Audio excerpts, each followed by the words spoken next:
Hi everyone, it's an honor to be here to give lectures to you guys on AI and HCI basics. My name is Kangkhuntod. I'm the CEO and co-founder of CreativeLab CEO. My lecture will be cover lots of topics and it will cover around an hour or maybe not over 2 hours hopefully. And yeah, thanks for you guys to come here and listen to my lectures. So my lecture will be separated into 3 important sessions. The first session is why AI matters. And the second one is what is AI, and the last one is human and AI. So the first session will cover the topics of history of AI, AI agents and AI tools, and go through the intersection of human and AI, brief intersection, so that we could lead to the very last session, and we will answer this question really more carefully. The second part, what is AI? What is AI? We will go and try to understand what is really AI in the fundamental level, in the software level, and how to, in theory, how can we build a basis of machine learning models, and the cognitive science and neuroscience intersection of AI and problems of AI, so we can understand more of AI. The last part, human and AI, we will go through the neuroscience technologies, the neuroscience, the creativity application of neuroscience and AI, so we could lead some creativity ideas, and we hope that you guys got something after this and got a creativity idea to do your project after this. And we will go through a little history part, and we go to understand why language is important to AI developers and how to forming a perfect AI life. And yeah, let's dive into our first session. Our first session, why is AI matter? Why AI matter? If you want to really understand what AI is matter, we need to go and understand a brief history of AI. So we need to go back in time for around 1943. In that time, there is something happened there, and it's really important to AI community, which is this thing. Anyone know what it is? Yeah, it's neural network. Neural network is first been published through this report by these 2 groups.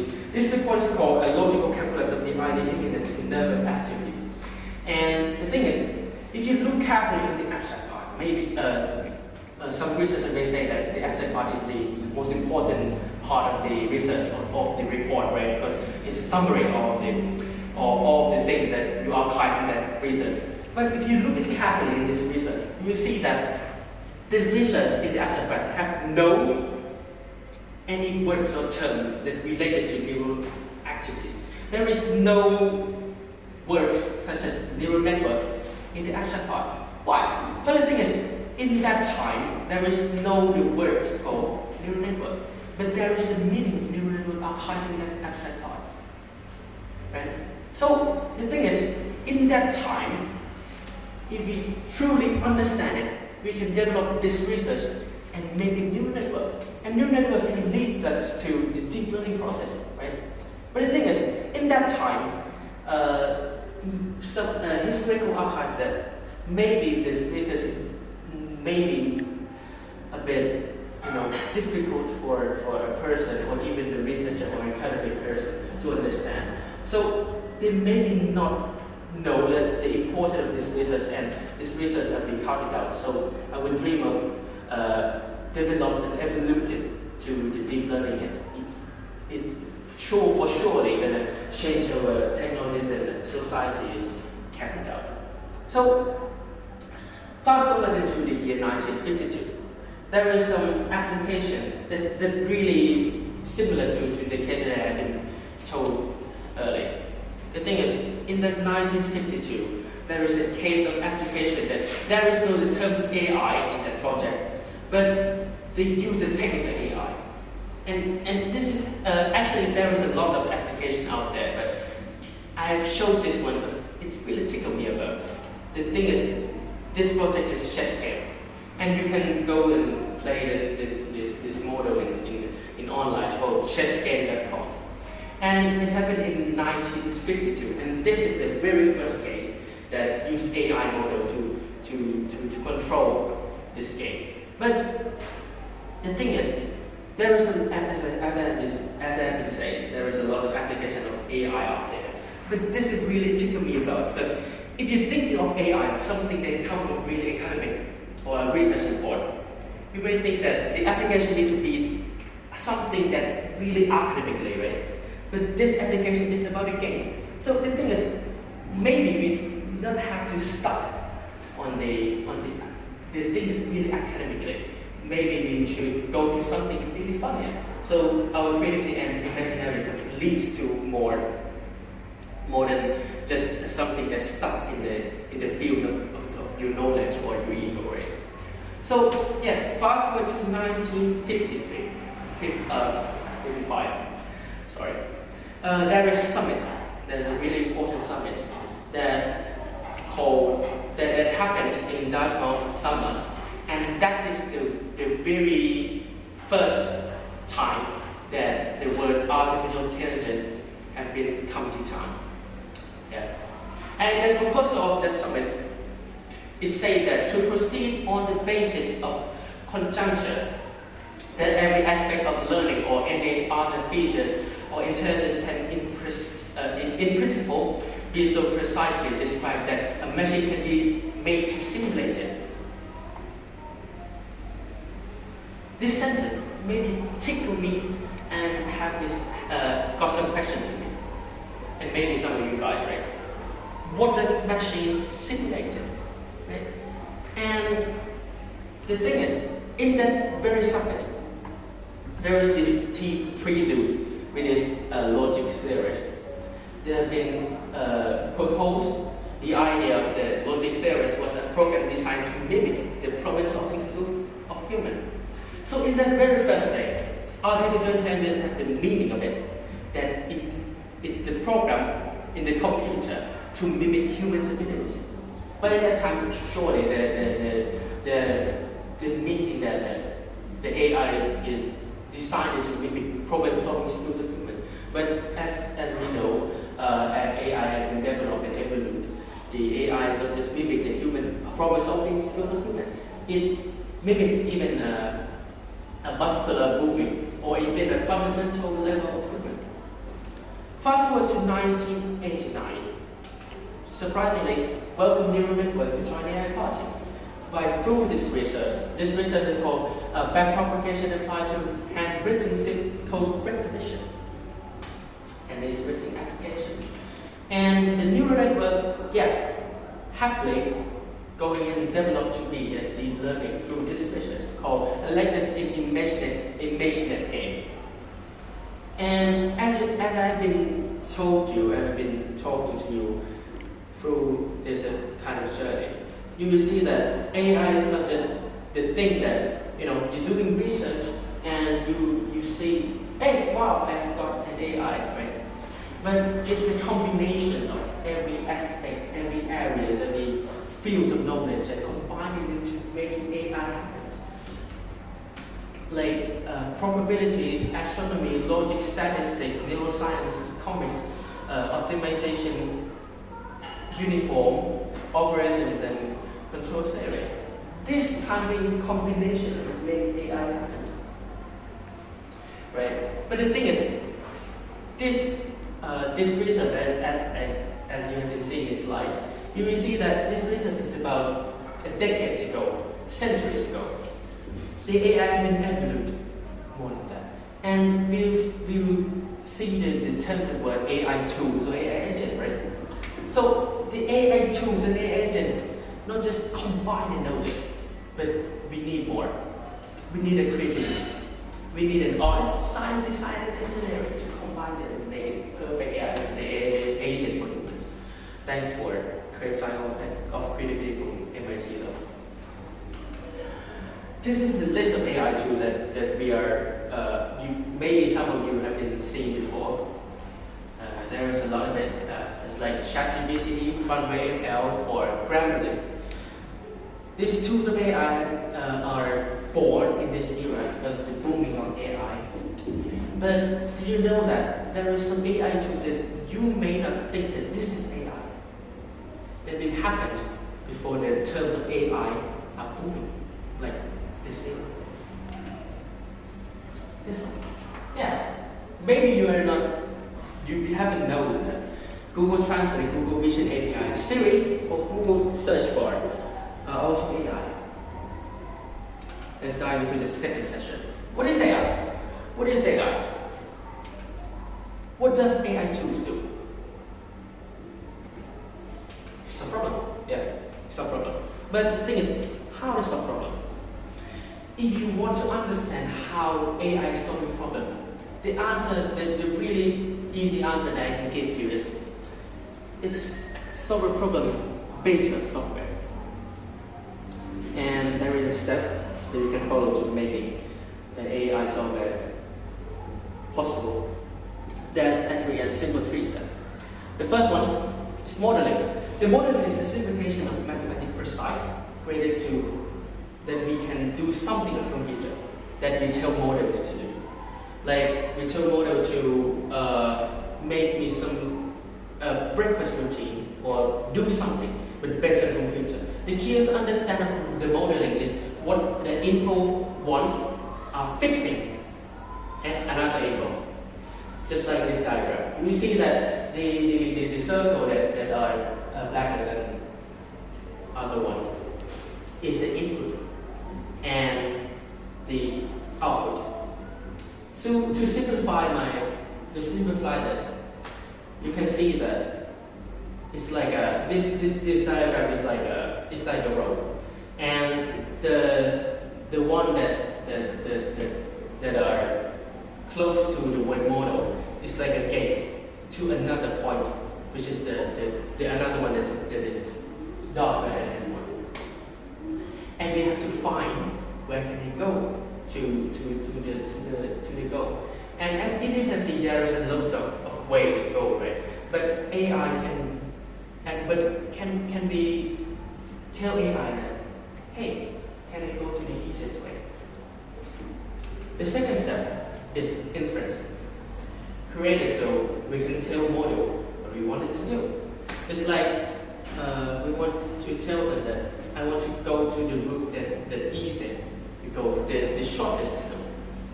And AI will predict based on their knowledge, their skills. And the last one is learning. So the thing is, the based by software, maybe AI can't doing a task or solve a problem based on the software. We need hardware or anything else. But software is the best one, so you can develop to others' ideas, right? And these ideas, models, prediction, and models with parameters need to work together to make a perfect software.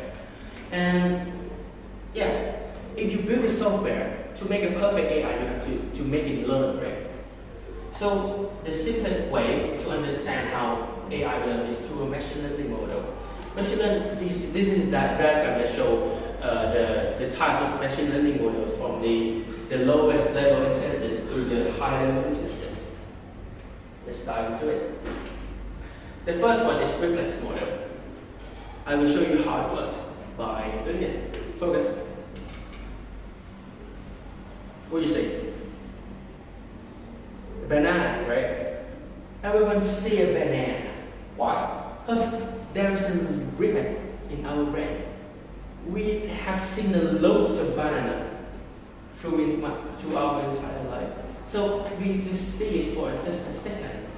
We can know that this is a banana. And that is exactly what reflex model do. They got an input and then we know an output based on their knowledge, their experience, just like us. The second one is state-based model. The state-based model is the model that made for analysis in situation continuity. Just like this diagram, there is an input and output. You simplify it, and then you see that there is a situation that make them the situation that make the probabilities go like 100 times go along the way. And the state-based models need to see that each situation that the probabilities are added. They have to analyze the situation. For the example of this state-based model used is the Pac-Man game. The third one is the variable-based. The variable-based is the situation continue adding a condition. In each situation that the model are analyzed, each situation have a condition. And the last model is the logic. The logic don't have to learn from many data, just use the logic. Right? The logic learning machine has three phases. The first involves latticization, where continuous and binary variable are used. The second phase is shadow cluster, where an implicant is identified in a three-dimensional space. And the final phase, conversion into an intelligent rule. The implicant identified in the previous step is translated into the simple condition. So the thing is, I have some video to show you and focus on it, and we'll ask you some questions.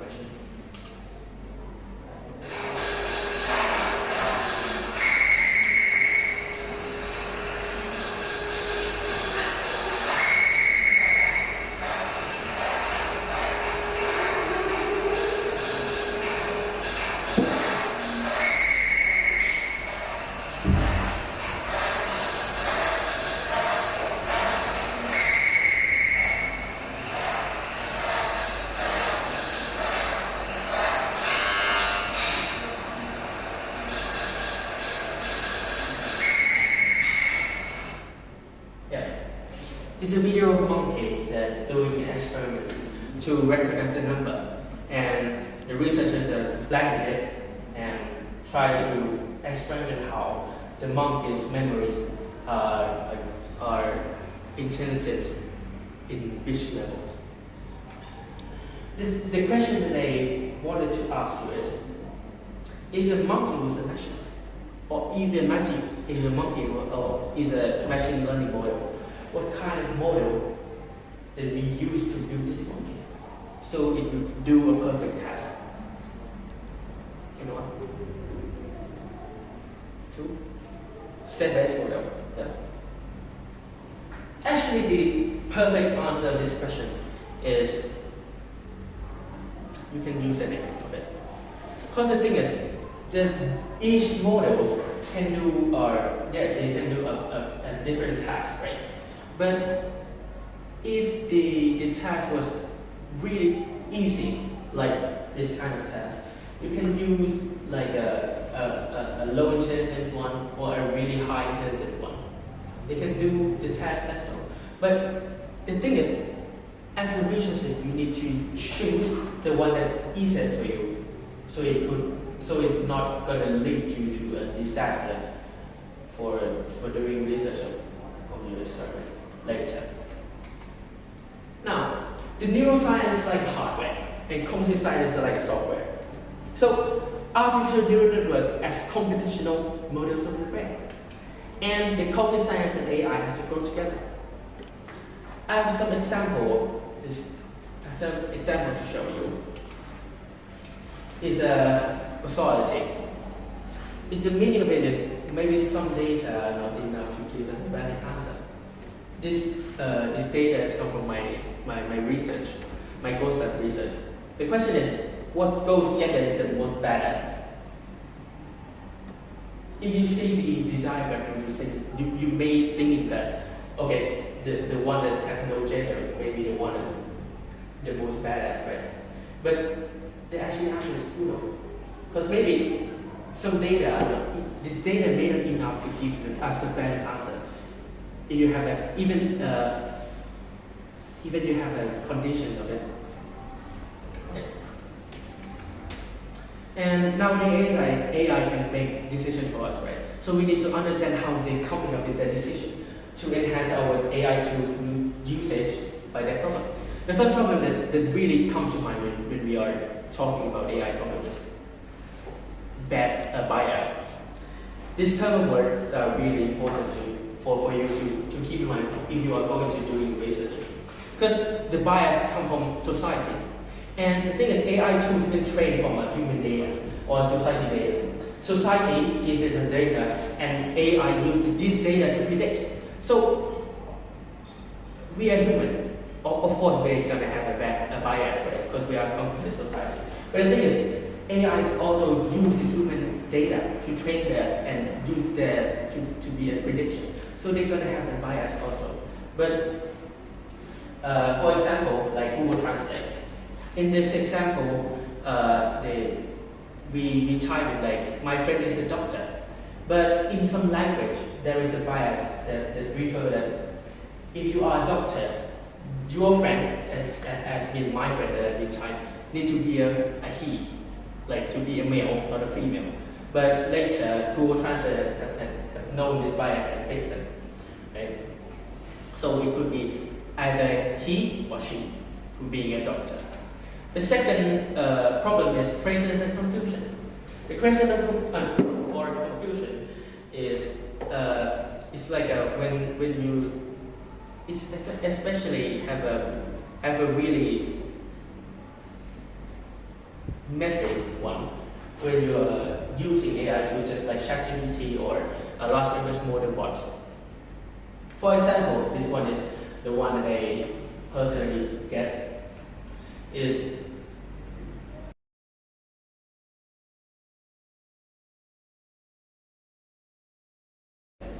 I've been tell it that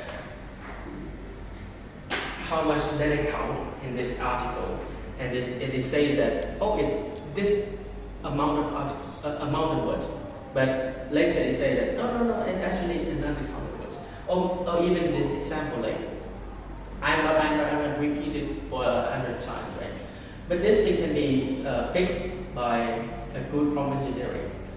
And there is two keys that are really important to do a prompt engineering. The first one is act as a professional.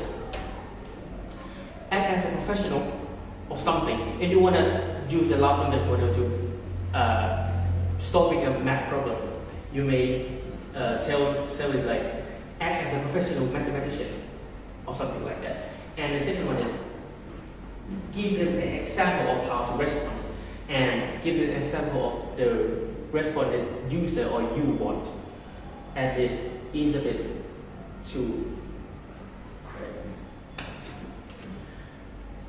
The third one of AI tools problem is misunderstanding. The misunderstanding, for example, is in like we see this a lot in image AI tools that they are misunderstanding the image because the thing is to analyze the image and to analyze the text, the image is more complicated in algorithm, right? For example, in this research called the elephant in the room, you see that if you give the AI the image that kind of like not in the perception of them, they will think that what is it, and they may be gonna misunderstand it, or even just like in this tool called Stable Diffusion, if you use the nothing it's about 2 and use the size into about 1, so it will generate just 1.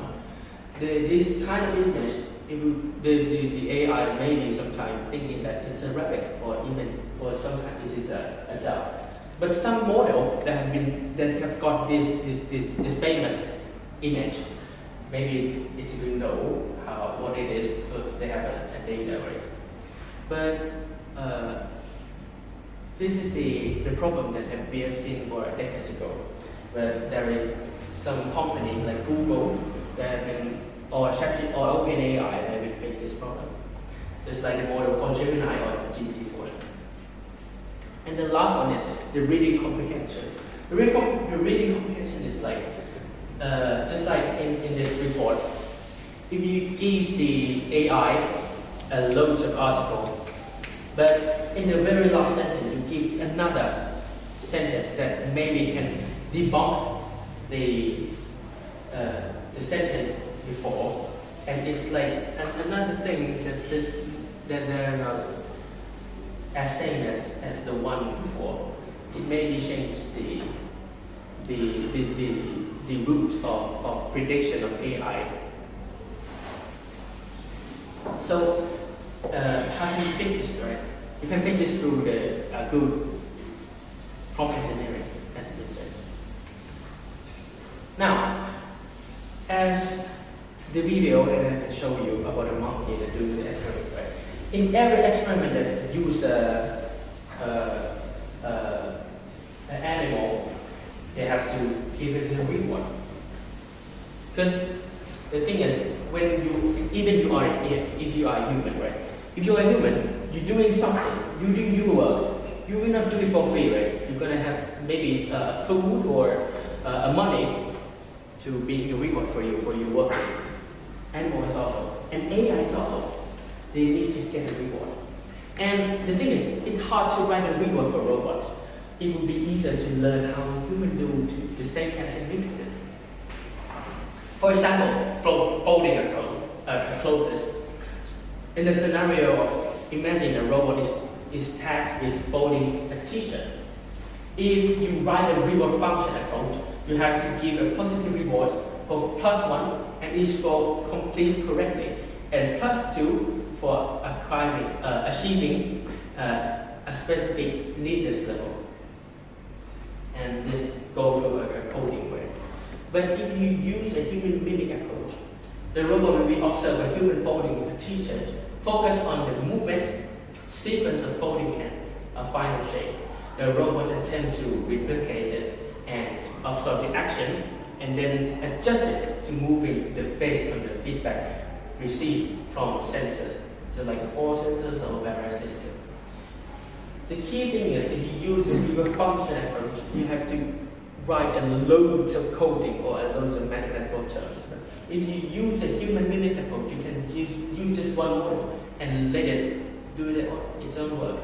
And this idea is developed to the terms called biomimicry robots. This is an example of robot that use a biomimicry of a lizard or an animal to try to replicate it, to understand the movement, to use the process of that movement from the animal, from the lizard, and apply it into the robot. Now, the thing that I want you to also remember is what robots and AI think human wanted and what human actually want be the same. There is a book called Human Compatible from Stuart Russell. This is a really good book. I recommend you to read it. And it says that the thing that AI robot thinks human wants and what actually human wants will be the same thing. And this term is really quite interesting because if it not just says that you are not gonna, it says something about our society. Because the thing is, there is a research that tell that if people know that they are working or being in a vision of AI, they will be much more scary than being in the vision of human. So there is some bias in our society, but the thing is, what the robots and AI think human want and what human really want, they will be the same, right? So the last question of this session is AI algorithm unusual.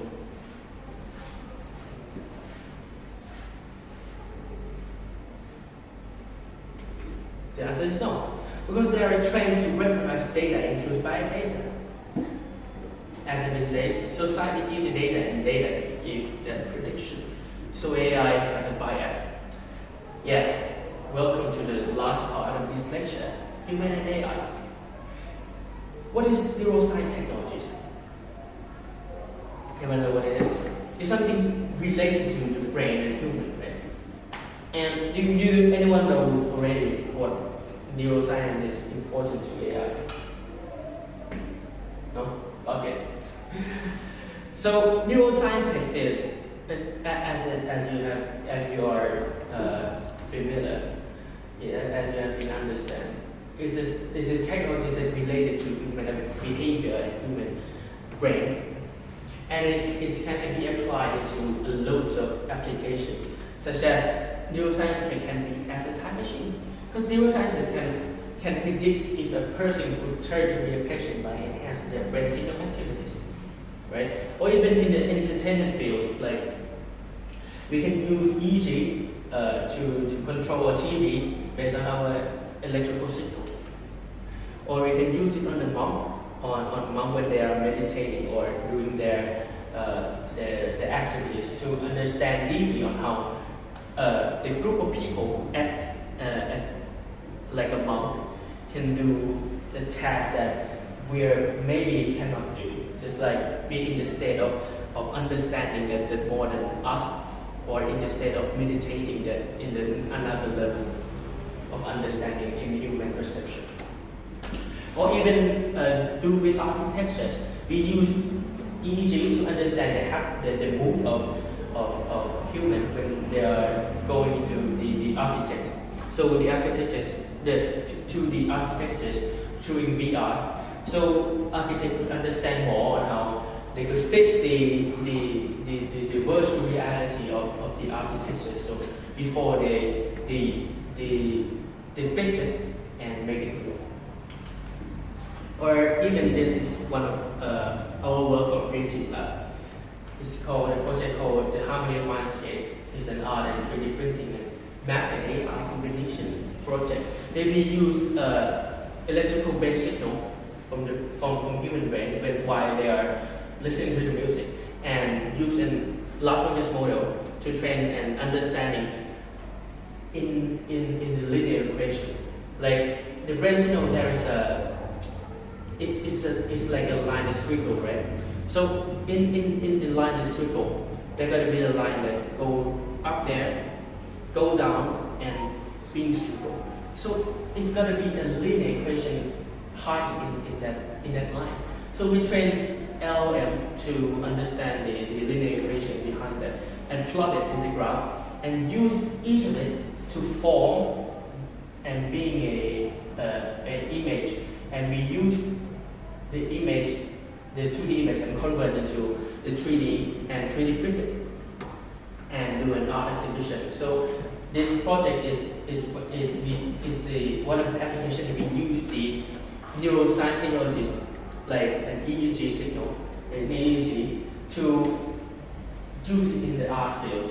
So we could do the art exhibition about to archive the emotion of human. They are maybe they are hiding someone in the music that they are listening when we are detecting the EEG signal. Or even with the performance art, just like in this example, or even in this example. The example is a report that found that the simulation of frequency in a male and female human participants selectively enhance the STM capacity when the number of memories items exceed capacity limit without significant effect on the STM precision. This report shows that if you enhance the capability of human of preserving, or you enhance the resolution of the human vision, human can have more recognized capabilities in that situation. Okay? And then this kind of research is directly connected with the research called evidence. Research techniques called evidence. The evidence is when you try to detect the oxygen level in the brain, but it's like an indirect method because you are not use the actual electrical signal, right? But you use the oxygen in the brain, because the thing is, if oxygen are high, brain activity are also high. And the thing is, this technique are sensitive to motion more than EEG, so it mostly used in child experiment, right? Because child cannot be like focused on one position; they have to be moving around. So we have used FPS to this kind of to this children experiment, and we can use FPS in VR. There is a lot of research in doing this, so we could understand the brain activities when they are watching a virtual reality that have a lot more resolution, just like in this video. This video I've personally made in Unreal Engine, and as you can see, you will see that this video has a lot more resolution, more than our field of vision, right? Because there is a good lighting. That's it. And the fun fact is, this kind of techniques use the near infrared to capture the brain oxygen level.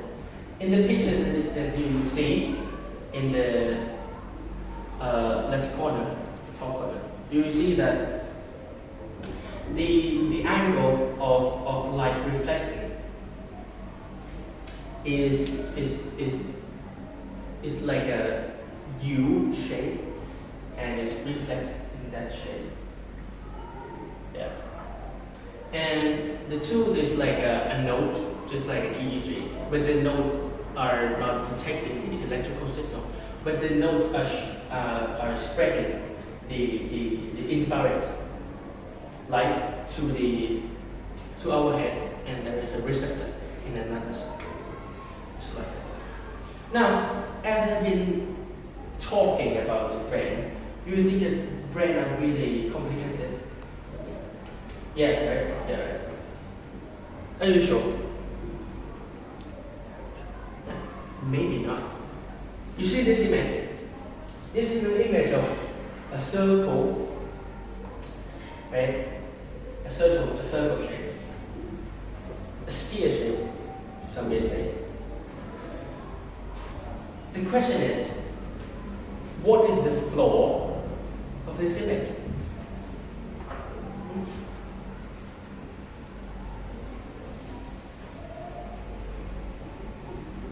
Right there, right? Why? Because you see the light on the top of it, right? So the brain think that this image are the lights, which flaw is it, depends on the light source which comes from the top. Even though this is when they made this slide, they just drag a 2D shape and put the light fade into it. And the thing I want you to do is tilt your head 90 degrees, just like this. And the thing is, the question is, what is the flaw is like? If you tilt your head, the flaw needs to be in this side, right? But our brain is still thinking that the flaw is this side, and there is no light fade. Why is that? Because the brain is really not like complicated as we want. But the thing is, brain is based on human, and we're trying to understand the perception by our society itself. Another example is really important. It really taken me a bit is this image. Some of you maybe have been seeing this kind of image. It's the optical illusion image. If you try to focus on the middle part, for example, you will see that this image maybe look like a video because they're moving. But the thing is, it's just a still image. But how does it work to our brain? If you focus in the middle part of the image, and you will see that the circle one, there is some part that it is a white and a black one. So it's referred to the one that got a light and the one that got a shadow. So if you focus on the middle part of this image, you will see that if the brain focus on the middle part, you will think that, okay, the middle part is a still image. But the thing is, another circle surrounded it. It made it it looked like it moving. So the brain is not like that intelligent to focus everything at the same time. So they are focused on the middle one. And they're just sneak peeking and seeing the things around it and saying, oh, it's like it's moving. So this image needs to be moving. So it made a whole image look like it's moving. Another case of example of this thing is that really gave me a bit is the purpose of this tech is to innovate human, just like others innovation. But so to innovate human, don't have to always be our brain. Right? This example is really hit here because This is an example of robot avatar cafe. It's a cafe that uses a robot that controlled by a paralyzed person that have been in bed at home, and they use the muscle that still can be moving. Even though they are paralyzed, there is some muscle maybe on that part or this part that can be moving and control the avatar robot and serve the cafe. So the thing is, this kind of business is, if you go to this cafe, you are not, of course, expect the high quality of the coffee, right? But you expect to go and help them. So this kind of business that intersect the possibility of AI and human in a really interesting way. Or even another example from CreativeLab about using neurotechnologies but not always around in the brain. It's this project called the Spirit of You and Ganga. We build AI Ganga to try to so AI Ganga is like a spiritual goddess from India that live in water, and we try to build AI Ganga so it could connect it with a person in Loi Festival. Other thing is, for the ceremony of this kind of festival, you need to put a grotto into the water, and it make a really mess waste into water. So we've got a solution to making Ganga AI, so it could connect it with people, so it could not get the waste into the water. And how did we make this AI, you may ask? So we use this AI to connect to the people by measure the blood pulse, their oxygen level, and their emotion, and use large language model to try to replicate the Ganga spirits by the data of Ganga all around the world, all around the internet, and put it and analyze it from the emotion based on the oxygen level for all the perception, and making the image from it and the text that's it like Ganga given to the participant of this project. So another example of using neurotechnologies is about learning.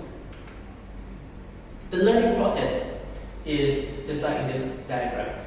There is a lot of process doing it. Just like setting your goal or doing anything like that. So there is a lot of process of learning, and there is a lot of research based on this learning process. But how can we use neurotechnologies to combine it and make it better? There is an example that really that a person really liked this book called The Learning of Leo from Leonardo, Decoding the Notebook of a Genius. If you could imagine, if you could decode the abilities of a genius person, even a Leonardo, Albert Einstein, and we decode how they learn through neuroscience, we can decode it and make a learning process, a perfect learning process, so for any human that wanted to replicate the genius or develop the knowledge of this genius. Just like if you use the neurotechnologies to understand the behavior of a pro runner, this pro runner maybe take about decades to train themselves to got that to be at the top level of pro runners. But if you decode how they learn, the angles, their movement, and make a learning process to another human, this human maybe you just take about one and a half year to being like this pro runner. So the thing is, neuroscience is the thing that really connected to AI. Because the thing is, the neural network concept, as I've been showing you before, is talking about the neuroscience. Because the neuroscience is like, if you understand the fundamental level of neurons you see that our human neurons are doing just like a machine learning algorithm do, right? So the neuroscience technologies are the thing that develop after the AI, because they are using a thing called creativity, as has been said before, just like our agenda. Our creative agenda are science run by creativities and creative start from art, and creative make you think, because just like you have the thing that you have seen. Another example of a technique that used to understand a human is eye tracking process. This is the very first human face that used in eye tracking experiments, and the machine that really quite scary is the first eye tracking machine to use in that time. And the image that I put in, that I photo myself in the image is like it's kind of like a type of an art that maybe you have been seen before. It's like when you use just one pen and not, put it out of the frame and just draw it, so it like so it be something similar to the face of a human or body human.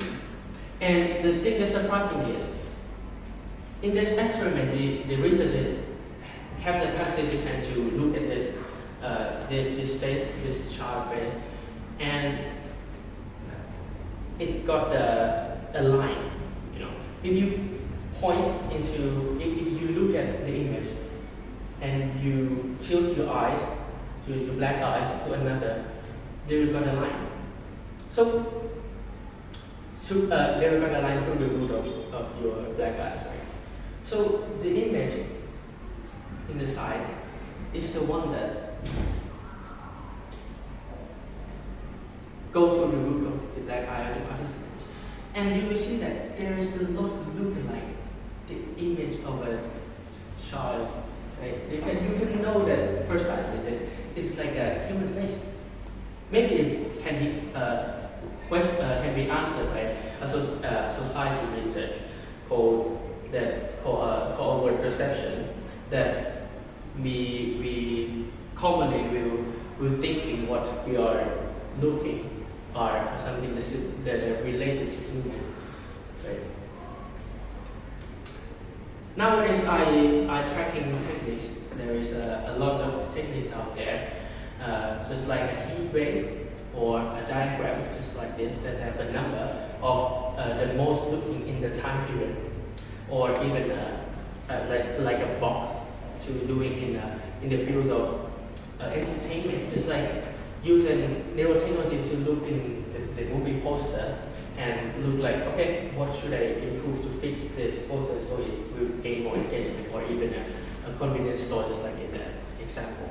And there is a lot of tools to use that eye tracking process. Just like in the example, just like the one that could, you could wear and go to anywhere you want, and the one that gonna have just like a base to lock your head, so it could give more precise on what you are looking at, or even the one that can apply to VR. Just like that. I'm Kangkhuntod. I've got digitized in a form of avatar by CreativeLab. Sadly, I can't stay talking to you like this in real time because my power is limitless in quantum computing realms. So I asked CreativeLab art team to record me a video to tell you that if you want to talk to me, you can scan this QR code. I'll wait in the chat. Thank you. Yeah, this is the AI that comes from Creative Art Lab. They've been used in SCIUS and Kangkhuntod project. This is an avatar of Kangkhuntod. And speaking of doing neurotechnologies, that the core of it is to understand the human behavior. Also, we understand the behavior of Kangkhuntod. Maybe she's a human, but she also like a human-like bonus.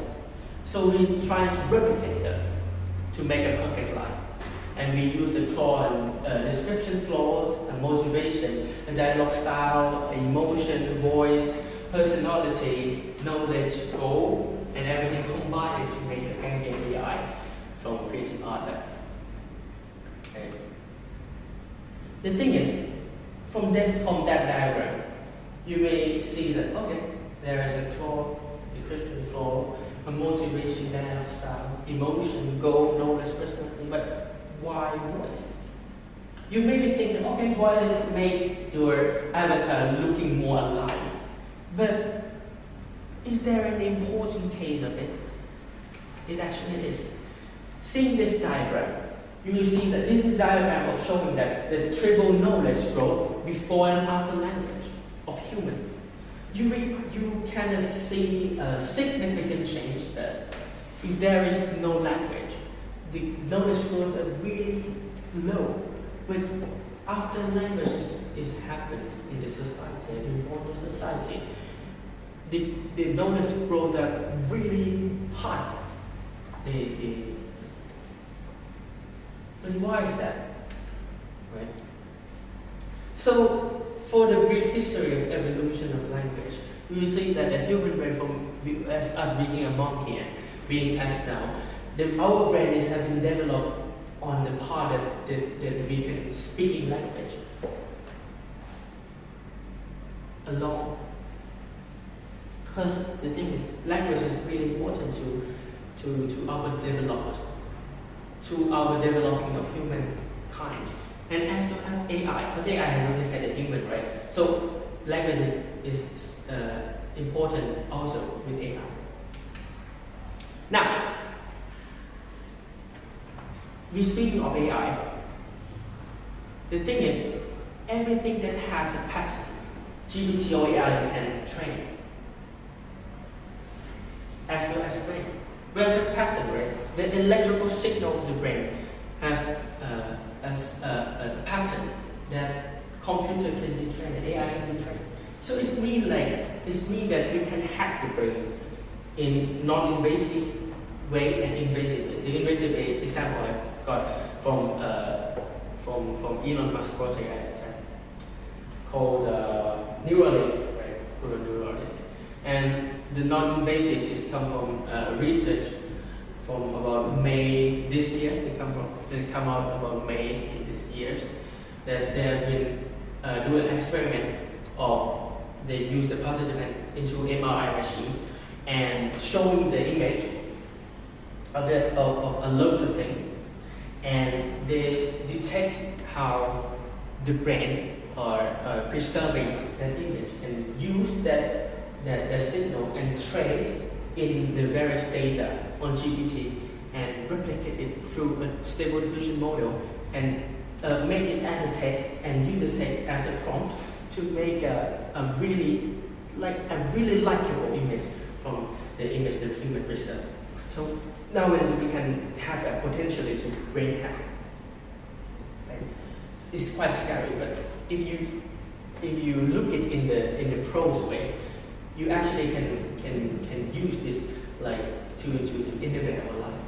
The last question is, do we fully understand human? No, right?